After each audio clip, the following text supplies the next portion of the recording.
2 ವರ್ಷಕ್ಕೊಮ್ಮೆ ನಡೆಯುವಂತಹ ಕೃಷ್ಣ ನಗರಿ ಉಡುಪಿಯಲ್ಲಿ 2026ರ ಪರ್ಯಾಯ ಮಹೋತ್ಸವ ಸಖತ್ ವಿಜೃಂಭಣೆಯಿಂದ ನಡೆದಿದೆ.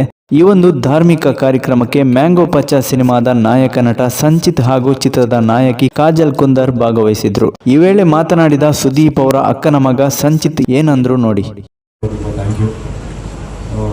ಎಲ್ಲರಿಗೂ ನಮಸ್ಕಾರ. ನಾವಿಲ್ಲಿ ಇದು ನನ್ನ ಮೊದಲನೇ ಪ್ರಾಯದ ಸಂಭ್ರಮಕ್ಕೆ ಬಂದಿರೋದು. ಅಂದಾಗಿ ತುಳುನಾಡು ಮತ್ತು ನಮ್ಮ ಕುಟುಂಬಕ್ಕೂ ಒಂದು ದೊಡ್ಡ ಇತಿಹಾಸನೇ ಇದೆ. ನಮ್ಮ ಅಜ್ಜಿ ಅಂದರೆ ನನ್ನ ಪ್ರೀತಿಯಿಂದ ಅಮ್ಮಮ್ಮ ಅಂತ ಕರಿತೀನಿ ನಾನು, ಅಂದರೆ ಸುದೀಪ್ ಅವರ ತಾಯಿ. ಸೊ ಅವರು ಹುಟ್ಟು ಬೆಳೆದಿದ್ದು ಊರು ಇದು ಉಡುಪಿ. ನಾನು ಚಿಕ್ಕ ವಯಸ್ಸು ಇದ್ದಾಗ ಅವರು ನನಗೆ ಇಲ್ಲಿ ಕರ್ಕೊಂಡ್ಬಂದಿದ್ರು, ಈ ಮಠಕ್ಕೆ ಮತ್ತು ಈ ದೇವಸ್ಥಾನಕ್ಕೆ ಕರ್ಕೊಂಡ್ಬಂದು ಈ ದೇವಸ್ಥಾನದ ಇದಿಷ್ಟು ಇತಿಹಾಸ ಹೇಳಿದ್ರು ನನಗೆ. ಅದು ಯಾವತ್ತೂ ನಾನು ಮರೆಯೋದಿಲ್ಲ.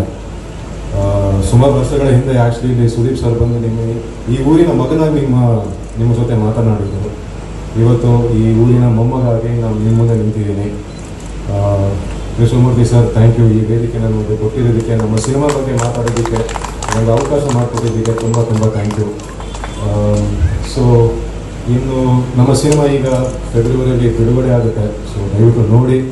ಇಲ್ಲಿ ನಾನು ಈ ಉಡುಪಿಗೆ ಬಂದಿರೋದೇ ಈ ಸಿನಿಮಾ ಬಗ್ಗೆ ಒಂದು ಮಾತನಾಡೋಕ್ಕೆ ಅಷ್ಟೇ ಅಲ್ಲ, ಇಲ್ಲಿ ಇರೋ ಕೃಷ್ಣ ಪರಮಾತ್ಮನ ಒಂದು ಆಶೀರ್ವಾದ ಹಾಗೂ ನಿಮ್ಮೆಲ್ಲರ ಪ್ರೀತಿ ನಮ್ಮ ಸಿನಿಮಾ ಮೇಲೆ ಇರಲಿ ಅಂತ ಹೇಳಿ ನಾನು ಮಾತು ಮುಗಿಸ್ತೀನಿ. Thank you.